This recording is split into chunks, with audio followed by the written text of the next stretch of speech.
উনি আবার সাদার জন্য আমার গাড়িটা আটকে রেখেছে। কারণ আমি দেশবাসীর কাছে বলবো, মাতুব্বর থানার যারা আছেন তাদের কাছে আমি বলবো যে আপনারা দায়িত্ব পালন করতেছেন, যে কোনো প্রতিষ্ঠানও কি তারা মানবে না? হ্যাঁ, বিএনপির যারা আছেন, আমরা আপনাদেরকে মহব্বত করি, আপনারা নির্যাতিত একটা দল, আপনাদেরকে মহব্বত করি। আপনারা যে মাঝে মধ্যে বলেন যে কে চাঁদাবাজি করে, তা আপনাদের দলের লোকেরা যদি এইভাবে মাদ্রাসা মসজিদ থেকেও চাঁদাবাজি করে, এটা কি আপনাদের দলের জন্য কোনো কল্যাণ বয়ে আনবে? আমাদের বলেন, এটা কি বিএনপির জন্য কোনো কল্যাণ হবে? মাদ্রাসা মসজিদ তো মানুষ মানার কথা। আমার মাদ্রাসাটা আমি যুদ্ধ করে মাদ্রাসা করছি, আজকে আমার মাদ্রাসা মাটি ফেলাবো? এখানকার চেয়ারম্যানে তার গুন্ডা বাহিনী দিয়ে আমার মাদ্রাসার মাটি আটকে দিব কেন? আমি বারবার অনুরোধ করছি আমার মাদ্রাসা এটা ছেড়ে দেন। এরপর এরা বলতেছে এটা চেয়ারম্যানের নির্দেশ, মাটি ছাড়া হবে না। 2টা গাড়ি আমার সকাল থেকে আটকে রাখছে, আমি আমাদেরকে বেতন দিতে হবে না? 2 গাড়ি আমার আটকে রেখে দিছে, কোনো কথা তারা শুনতে রাজি না। টাকা দিব, তারপরে তারা মাটি ছাড়বে। আমার প্রশ্ন হলো, আমি আমার আরেক জায়গার থেকে আমি আমার কিনা মাটি দানের মাটি আমি যদি মাদ্রাসাত পালাই, এখানে আমি কেন চাঁদা দিব? আমি মাতুব্বর সমস্ত বিএনপির যারা আছেন তাদেরকে অবগত করছি, এটা আপনাদের জন্য কোনো দিন শুভ হবে না।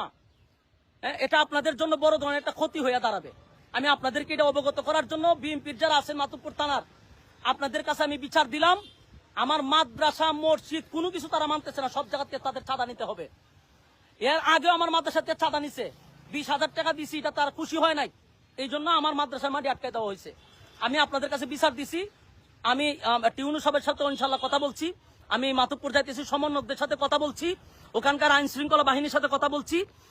আমার তারা আশ্বস্ত দিছে যে আপনি আসেন, এটা আমরা দেখতেছি। তো আমি বিষয়গুলো আপনাদেরকে জানাইছি। মেহেরবানি করে আপনারা ভিডিওটা সর্বোচ্চ শেয়ার করবেন, তাদের মুখোশটা উন্মোচন করা দরকার। আমার ক্ষতি করতে পারে তারা, এই লাইভের পরে আমার ক্ষতি করতে পারে। আমি দেশবাসীকে আবারও বলছি, এই চেয়ারম্যান আমার ক্ষতি করতে পারে। আমার যদি কোনো ধরনের ক্ষতি হয়, বুঝবেন এরা জড়িত।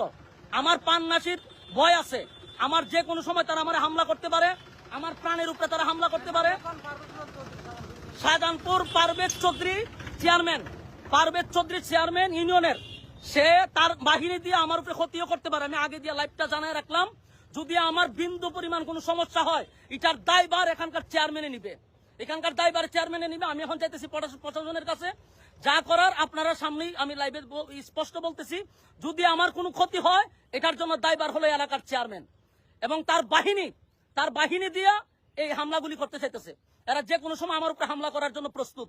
আপনাদেরকে আমি এটা জানাইলাম, ভবিষ্যতে যদি আমার কোনো সমস্যা হয়, আমি আগে দিয়ে এটা প্রমাণ স্বরূপ রাখলাম যে আমার ক্ষতি এই চেয়ারম্যানে করার সম্ভাবনা আছে। আমি দেশবাসীর কাছে বলতেছি, সর্বোচ্চ আপনারা ভিডিওটা শেয়ার করবেন, মাতুব্বরবাসীদের কাছে ভিডিওটা শেয়ার করবেন, হবিগঞ্জ জেলার মানুষকে বলছি ভিডিওটা শেয়ার করবেন, আল্লাহর রাস্তে বলছি আপনারা আমার ভিডিওটা আজকে সর্বোচ্চ শেয়ার করবেন। এরা এত জুলুম আমার উপরে করতেছে, আমার সারা দুনিয়ার বালু যায়, আমার কিছু মাদ্রাসাত গেলে আর আমার বাধা দেয়, কোনো কিছু করলে তারা আমার বাধা দেয় কেন? কোন কারণে? এখনো কি স্বৈরাচার রয়ে গেছে? আমি তো দেখতেছি এর থেকে ভয়ঙ্কর এরা আমাদের সাথে ব্যবহারগুলো করতেছে। এই জন্য আমি মাতুব্বরের বিএনপির লোকদেরকে বলছি, আপনাদের প্রতি আমাদের এখনো সুধারণা ছিল, কিন্তু আপনাদের কর্মীরা যা করতেছে, এটা বাংলাদেশের জন্য ভালো হবে না, আপনাদের দলের জন্য ভালো হবে না।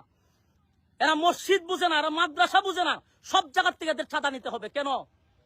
ছাদা দিতে হবে তোদেরকে? সর্বোচ্চ আপনারা ভিডিওটা শেয়ার করবেন। আসসালামু আলাইকুম রহমতুল্লাহ।